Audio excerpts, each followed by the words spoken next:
Mike Florio, D&M Leasing Hotline, Pro Football Talk, and these are the times where we can use his legal expertise as well. Bobby was just explaining his thought on why the league has not gone after Jerry for the way he's negotiating. You're the only one that I saw write about it. What's your answer to it? Well, why would the league do anything about it? It's for the union. That's why. The NFLPA hasn't done anything about it. The league's got no reason to tell Jerry Jones he's violating the CBA. This is inherent to collective bargaining. If there's a grievance to be filed, the union needs to file it. And I just said 15 minutes ago as we were wrapping up PFT Live for the day that the new interim executive director, David White, he needs to, first order of business, file a grievance against Jerry Jones for his chronic violations of the CBA by dealing directly with players and taking this ridiculous position that we have a verbal agreement that we haven't reduced to writing.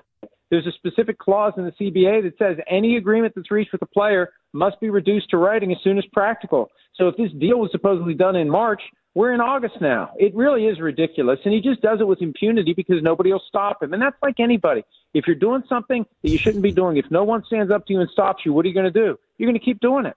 Do you think that this is common throughout the rest of the league?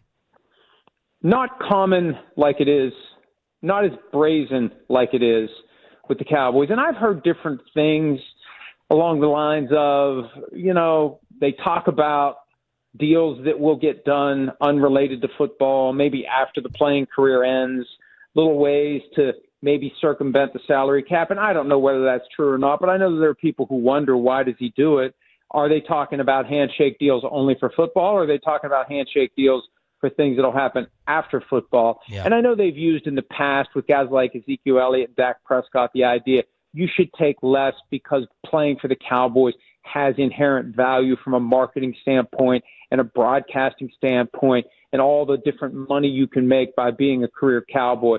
But to their credit, Zeke and Dak, they never blinked. And that's their side of it too. To the extent that Jerry is negotiating directly with these guys, it's not like he's doing good deals. Yeah. So maybe the union hasn't challenged it because at the end of the day, they end up paying more than they should when they finally get the deals done. Give us your overall thoughts on just this entire saga. Well, look, I remember what you said last year about the Cowboys possibly having their patience wear thin with Micah after 3 seasons in the NFL. And my first reaction to that was, fine, if you got that issue, then just trade him. What are you doing?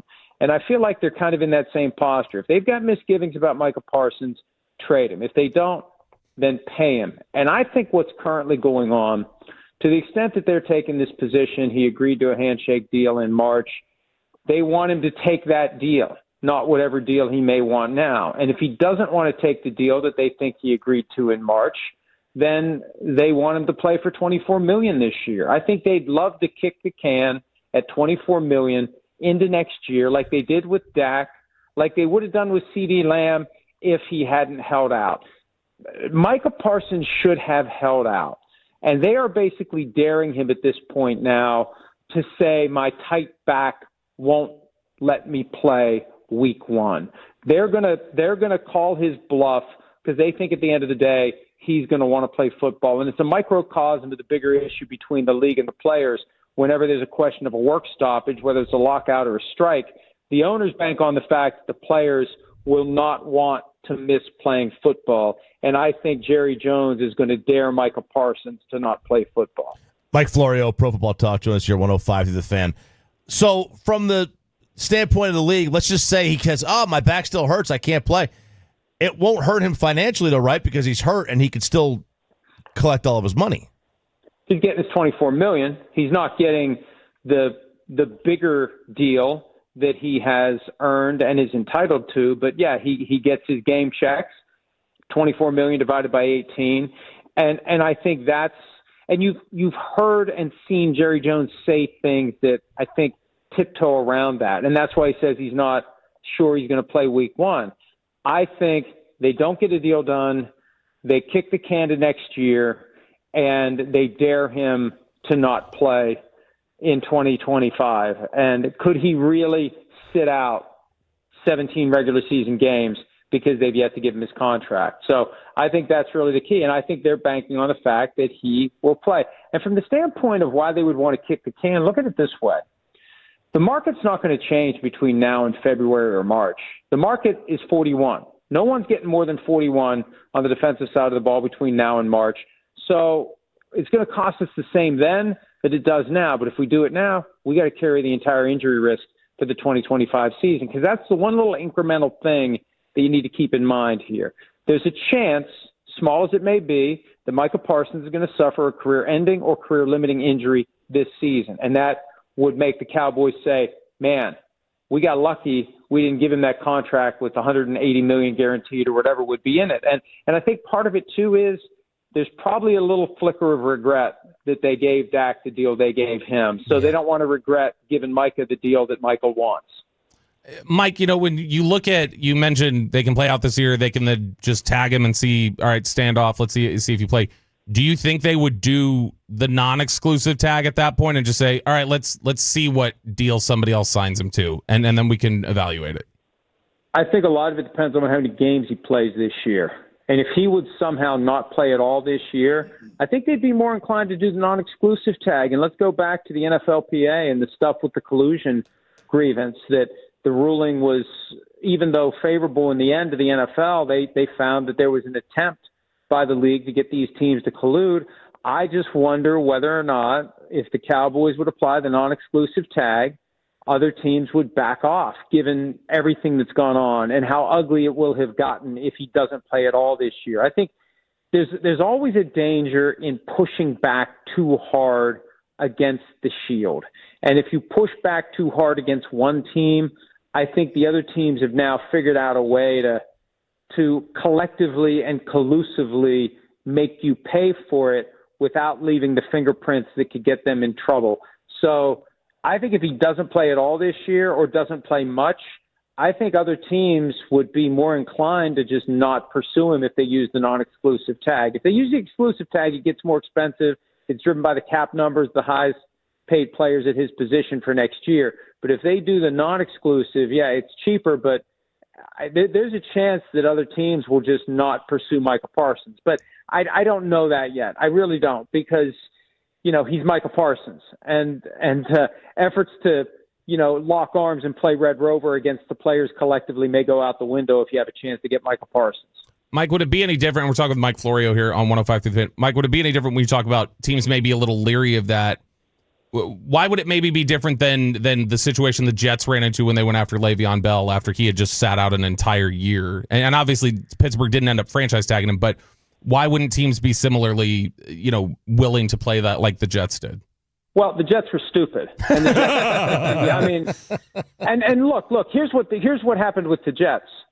The Jets got lied to by Le'Veon Bell's agents about the Ravens being in it for an amount that was close to what the Jets ultimately paid. The Jets overpaid. The Jets made the mistake of trying to build their team from the outside in instead of the inside out. So, they don't have the infrastructure to block for Le'Veon Bell, and they think that grabbing Le'Veon Bell is going to make things better. That was just a mistake.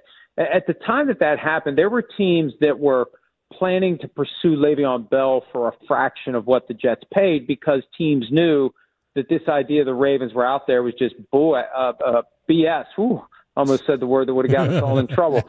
But so don't compare a dysfunctional team doing a dysfunctional thing to this situation. Mike Florio, Football Night in America here on Shan and RJ 105 through the Fan. Have you heard what the Micah holdup is, and have you heard if any teams have called? Well, there's talks about duration of the contract, and that was one of the issues between the Cowboys and Dak Prescott. How long is this extension going to be? The total dollars. I think that he's justified in wanting 45. I mean, T.J. Watt's at 41 and Myles Garrett's at 40, and they're on contract number 3, and they're either 30 or close to it. Mike is in his prime. Mike is in a position where he could blow the lid off the market to 45. You could even argue that he could get more than 45. I have heard nothing about any teams calling. I have seen nothing about any teams calling. Now, maybe the Cowboys are just keeping it quiet. Maybe they're hanging up the phone. I don't know, but if you want Micah Parsons, you're going to have to give him what he wants financially, and you're going to have to give the Cowboys what they want. Is it a Khalil Mack package? Is it more than that? I don't know. But you're talking about a big commitment to make at a fairly late stage of the year where your money's spent, your roster's set. I still think teams should be willing to give it a try. I mean, if the Bills and Ravens want to get past the Chiefs, this would be a pretty effective way to do it. And trading him out of the conference, if the Cowboys are going to trade him at all, you probably would like to not have to deal with him on a regular basis if he was in your conference or worse than that in the division. And I saw the odds, like next team odds, like the Eagles were the second team after the Cavs. Does anybody really think that the Cowboys would trade Micah Parsons to the Philadelphia Eagles? No. Or to Dan Quinn. Right. or the Commanders. Yeah. Right. Of course not. I think they would not want to trade him to any team in the conference. Like the Rams. There's been some talk about that. I don't think you'd want to keep him in the conference. If you're going to move him, you're going to move him out of the conference altogether. Yeah.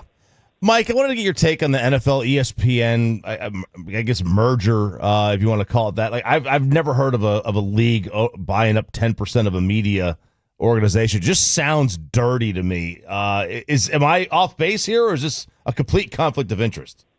Well, remember, for 20-plus years, the NFL owned 100% of a media organization in NFL Network, and there's an inherent conflict of interest there. And I guess it was so blatant, and we just kind of recognized it for what it was, and we never expected NFL Network to do any in-depth reporting on things that may be going on at the NFL that need to be talked about and need to be exposed. But now that they're going to have 10% of ESPN, it does have a bit of a different feel. I think there's a lot of questions that need to be asked from the standpoint of the players, because the players don't share in that 10% equity. And I think it's unfair to the players in that respect. And also just the overall vibe, the coverage, what it means going forward. And is it possible? This is the biggest question I have. When you consider the value of the assets that ESPN is getting, these struggling media assets that never became what the NFL thought they would be, is ESPN giving 10% equity basically as insurance against keeping a seat at the table for broadcast packages? And if that's the case, will other networks that want to continue to be in business with the NFL over the long haul do the same thing? Will NBC give equity to ESPN? Will CBS, and CBS kind of already has, because the NFL owns a piece of Skydance, and now Skydance owns CBS, so in a roundabout way, the NFL owns a piece of CBS, as it is. Will Fox find a way to give equity? Will the other companies? And it's funny because the way that the NFL used to do it, they would like to keep one or two companies around more than they had packages for, because the presence of those other companies wanting to get in business with the NFL would keep the prices high. I feel like now that the NFL just wants to grab as many dollars as they can from as many companies as possible and have as many partners as possible. And if you're going to start owning pieces of those companies, they're going to be everywhere. I don't know how many games that means for the various platforms, but I feel like the NFL now is just trying to grab as much as they can, and maybe they're going to start trying to grab as much equity as they can in these broadcast partners that they've been in bed with at one level, and now it's going to be a much different relationship if you actually own part of the company. Well, speaking of in bed with, we have the mob, gambling, and football all together. How can we read about it? Well, you can read about it, and this is a fictional tale involving a fictional professional football league that is not the NFL. No team names, no images, no logos, no anything other than city names or state names, as the case may be, make their way into the book. But this is, from the moment that the Supreme Court opened the floodgates for legalized gambling on a state-by-state basis in 2018, I've been concerned about inside information in the NFL, because there's a lot of inside information in various forms and fashions. I'm not sure how it's protected. I'm not sure what the NFL is doing to detect whether or not players may be selling it or trading it or just misusing it and it getting in the hands of people who then use it for wagering purposes. So Big Shield is my next book. It comes out August 19. And again, it is entirely fictional, but it is based on what I think could happen if you had, for example, a backup quarterback who doesn't play, who is playing for the Las Vegas franchise of the fictional professional league, who is cozied up to by somebody who's connected, and the next thing you know, this guy's providing all sorts of information about things that he finds out before games, and also there's a way for him to provide information during games, and that overlaps with real-time betting that's happening that we see now, the micro betting, one play at a time, and that inside information gets used, and that's the premise, and everything kind of goes from there. There still has to be a story in it, and there is a story that I think is very compelling, and it's three main characters that you wonder what's the connection, especially with one of them, and it all kind of unfolds, and I think it's good. I mean, I don't know, because when you write the thing and then you reread it 20 times, you can kind of glaze over, but I think people will enjoy it. It's doing very well in pre-orders, especially because the ebook is only 99 cents, which is really stupid of me, but it's a great deal for anyone out there. You go to Amazon, you can pre-order the ebook for 99 cents, and it will show up on your device on August 19 when the book comes out. Just retweeted it, The Big Shield, also at ProFootballTalk.com and on Twitter. Thank you, Michael. Appreciate it. See you guys. Mike Florio, ProFootballTalk.com.